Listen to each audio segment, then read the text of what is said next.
Hey, Ralph Davella back.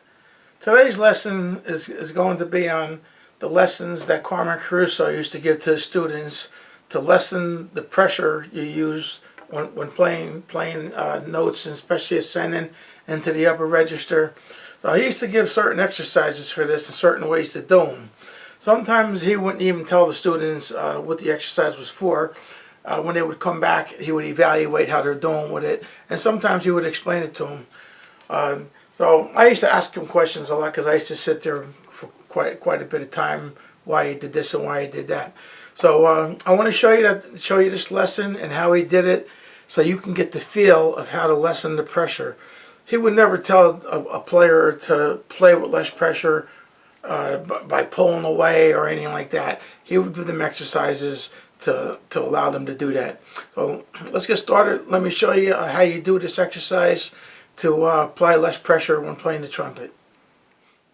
Alright, so right now what we're going to do is on the perfect fourths down on page 4, we're just going to play G, G, and D. Just this first two measures. And then I'm going to explain to you how you play it so you can start relieving the amount of pressure you use when you play the trumpet. So let's just play those first two measures. One.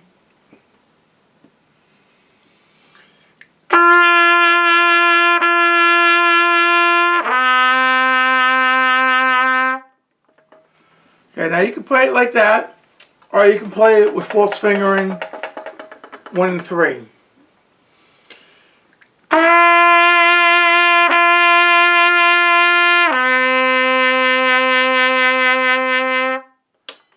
Alright, so now I want to show you how we play those so it starts relieving the pressure, how much pressure we use when we play. Okay, first I'll show you how to do it, then I'll explain why it works. So we're playing that G, G, and D. I'm going to do it with the false fingering 1 and 3, but that's not the point really. The point is, what we're going to first do is we're going to get the sound of that G, G, D in our head, the fourths down.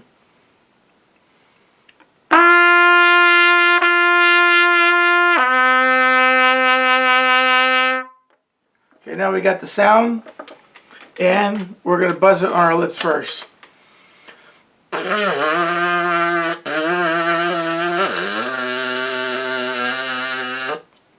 Okay, we buzzed it on the lips. Next, we're going to buzz it on the lips and put the mouthpiece on.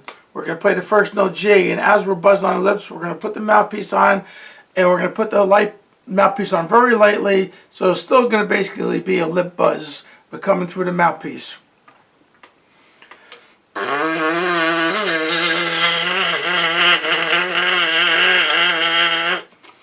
Alright, I forgot to take a breath so I can get, from the G to the D, so let's do it again.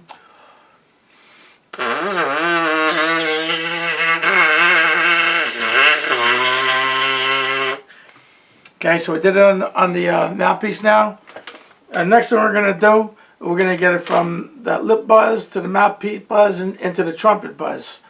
So we're going to put this in here, and we still want to get a buzz, so we're going to pull, we're going to, without everything being attached, we're going to put this in here, but not all the way. Get that buzz going.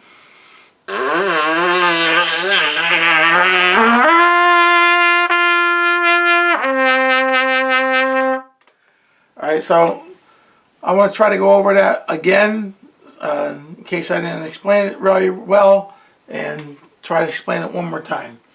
So after we get the lip buzz and then the mouthpiece buzz, we're going to put it into the trumpet, but we're not going to put the mouthpiece in all the way. We're going to leave it just a little bit to get the buzz going. And then as we get the buzz going, then we're going to make the sound come out of the trumpet.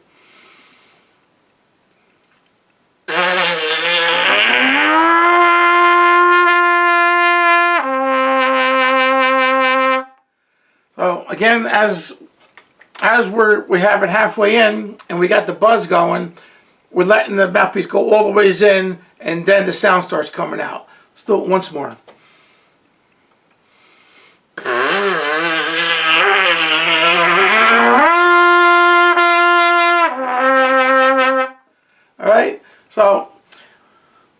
once we slide it in all the way and we get the actual note, we're adding a little pressure. That would be natural. How much you add to it, just let it go natural. But what's happening is the lips are buzzing, so the buzz is producing a note with your lips buzzing. So your lips are actually touching a little bit.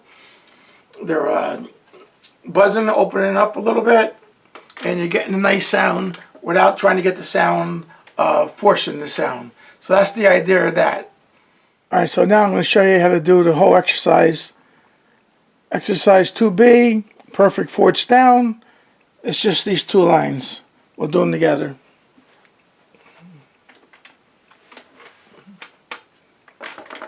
Alright, first, we have to get the sound.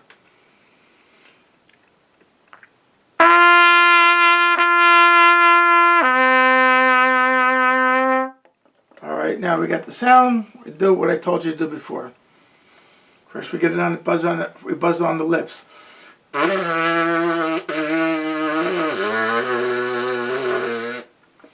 Now we start the buzz on the G and bring the mouthpiece to the lips.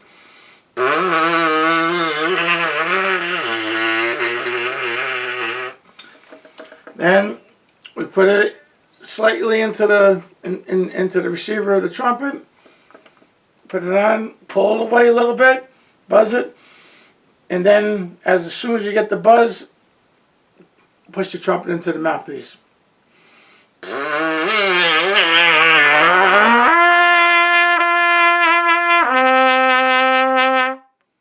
Okay, all right, so we got the sound of the fourths down now. So we only need to buzz the first note of each one. So the next one is the G flat to the D flat, or F sharp to the C sharp.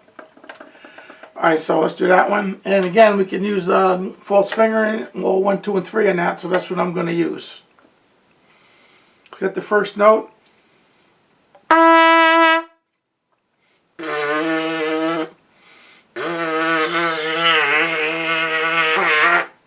Then we put it halfway in.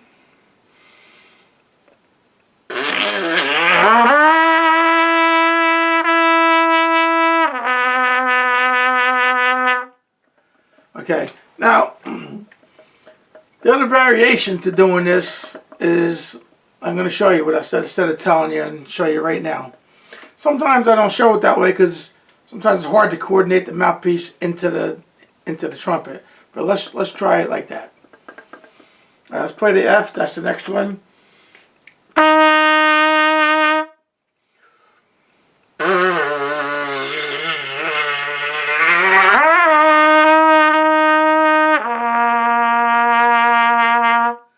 So you see what I did there? I kept the buzz going, slid it into the trumpet. So you could do it that way, or you could do it the other way I was showing you. Let's continue and do it both ways, and you can see how you like to do it. Now, next note is the F. Now is the E.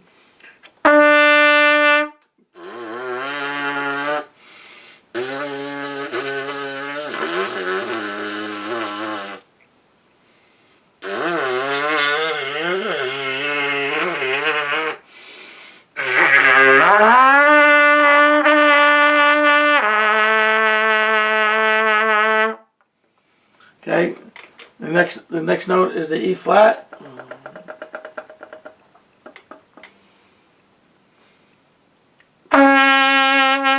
You see how nice and, I don't know if you can tell on camera or not, I'm only recording on the camera, no extra sound or anything. On the E flat, how nice and lively it is when you play it because your lips are vibrating. Get the E flat again.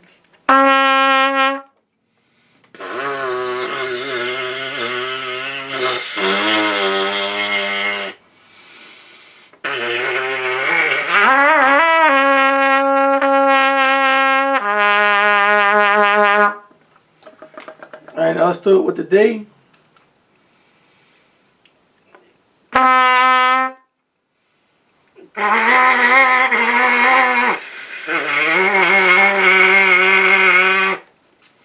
Now we'll do it the other way.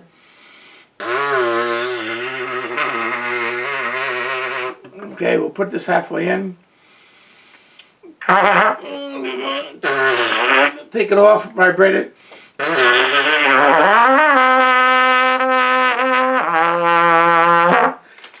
let's do the last one, which is a C. Let's get the C note. Okay,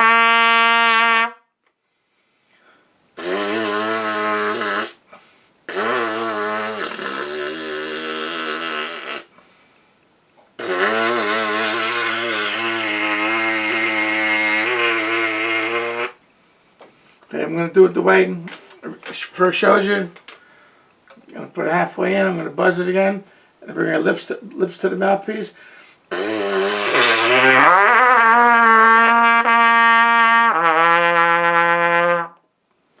Okay, and that's the exercise. And when we're done with that, we do the right next exercise. I may have to move the music on the screen a little bit, so hold on a second. Okay, I think I have it on the screen correctly now. Let's do the fourths up together. So, same way. But it's important to do the down and the up. So let's start with the G, G, C. Let's get the sound of the whole thing in our head.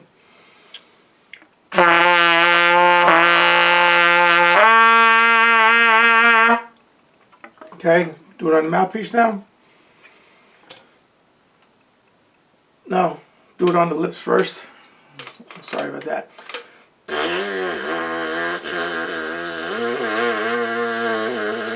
Alright, now we're going to do it on the mouthpiece.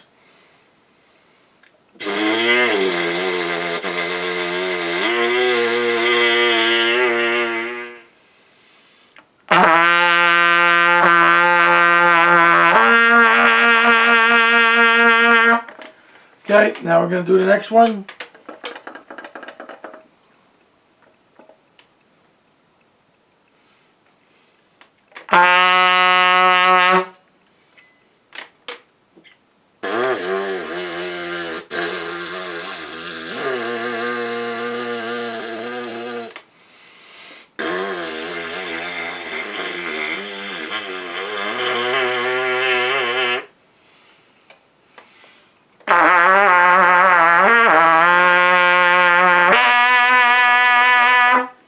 See, we're only starting with the mouthpiece halfway in when we do it that last time.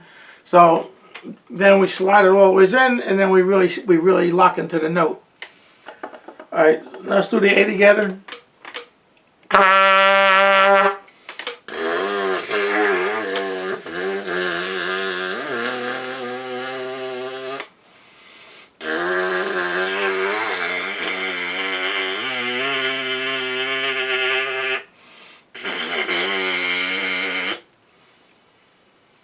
Now remember, very late on the mouthpiece, only halfway in, almost buzzing it.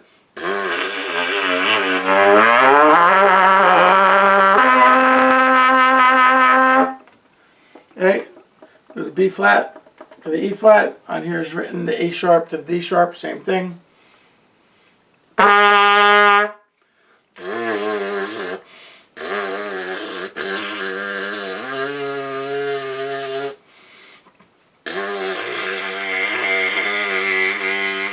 And remember, it's mostly a buzz, very, very, very light mouthpiece pressure. You just hold the mouthpiece like this, 2 fingers between. You shouldn't have to like push it and your fingers slide, just holding it. Let me get the note again.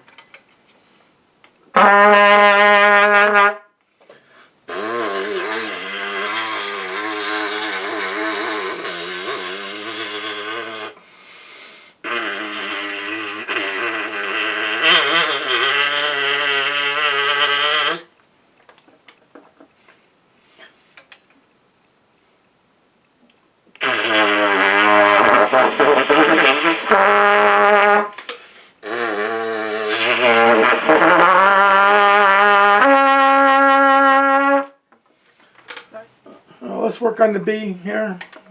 Try to get that a little bit better. But again, the sound doesn't have to come out perfect for this as you're doing this. The exercise is to get the lips in place and then buzzing, not just pushing on them to make a vibration. Let them vibrate more naturally. Let's do this B again.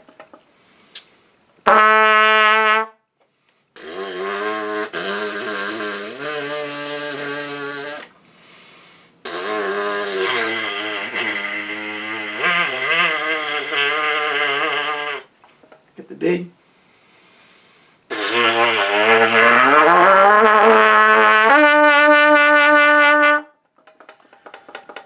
to the C. Now, the reason I'm not playing the whole thing, because I have the sound in my head. So if you don't, you can play the whole thing, for example, when you first start it. When you first start the phrase. I tell you, my lips are really vibrating nice now. Anyway, so now we play it and just with the lips, buzzing the lips, because we have the sound back in our head.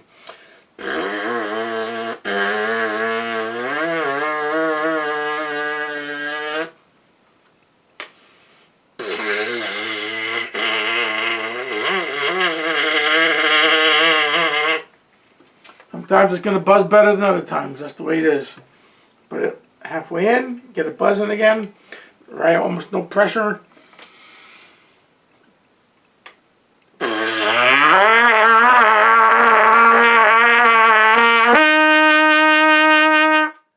You're starting it with just like, and just, you know, hardly touching the mouthpiece to get it buzzing. Then as we're getting the note playing, then we're letting it slide in, and note come into shape. Alright, C sharp to the F sharp. I'm going to do it all 1, 2, and 3 false finger, but you could do it either way, regular finger.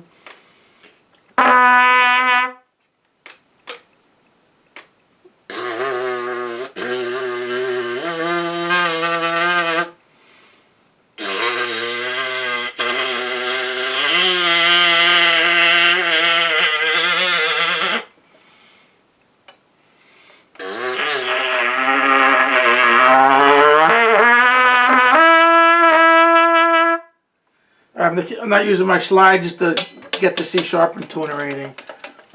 Alright, now the D to the J, last one. I put the slide out a little bit there.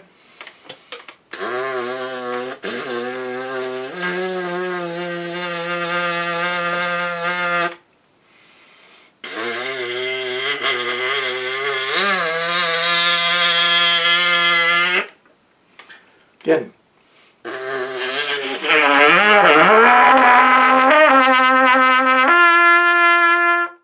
Now again, I wish I could show you how little pressure this takes to do that. If I could hold it with one finger, it would work. I'm taking a chance here, but I'm going to give it a shot.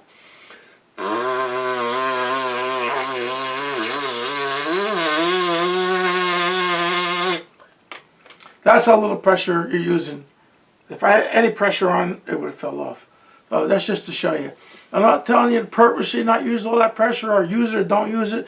I'm just telling you, if you do this exercise the way I tell you to do it, the way Carmine Caruso taught it, it will naturally be less pressure. And that will translate into all the rest of your registers. But you need to do that. I like to do that up to a C to an F or a D to a G on the top of the top line, but no higher than that. And as you get used to playing that way, it translates into your playing. And it'll increase your endurance 10 times. It'll increase your endurance. I played jobs where I played by myself for 4 hours, and I never stopped and had no trouble doing it. But you have to be in shape to do that. And this was a big help to me after we started practicing that. So it helped me, and I think it will help you too. Well, thanks for being with me on this lesson. I really think it's an important one, and I don't see how it wouldn't help anybody who did it. You know, I used to sit with Carmine Caruso for hours, especially on a Saturday. Sometimes I sit there all day and watch him teach. And when people would leave, I'll say, well, why did you play? Why did you make him do that? Why did you make him? And he would explain it to me. I think a lot of people don't know that a lot of his lessons that he taught would do particular things to an embouchure without even saying, here, do it. The exercises themselves did it for you. So I used to write it down. I'm looking for the book where I used to write all my notes down when I asked him why he would give an exercise, and he would tell me. I write it in the book. I had like a whole bunch of stuff written down. And of course, this is how many years later? 50 years later, I guess. And that I can't seem to find, but I think I will run across it someday. I'm pretty sure I still have it. It's my pleasure giving this lesson, and I'll see you next time.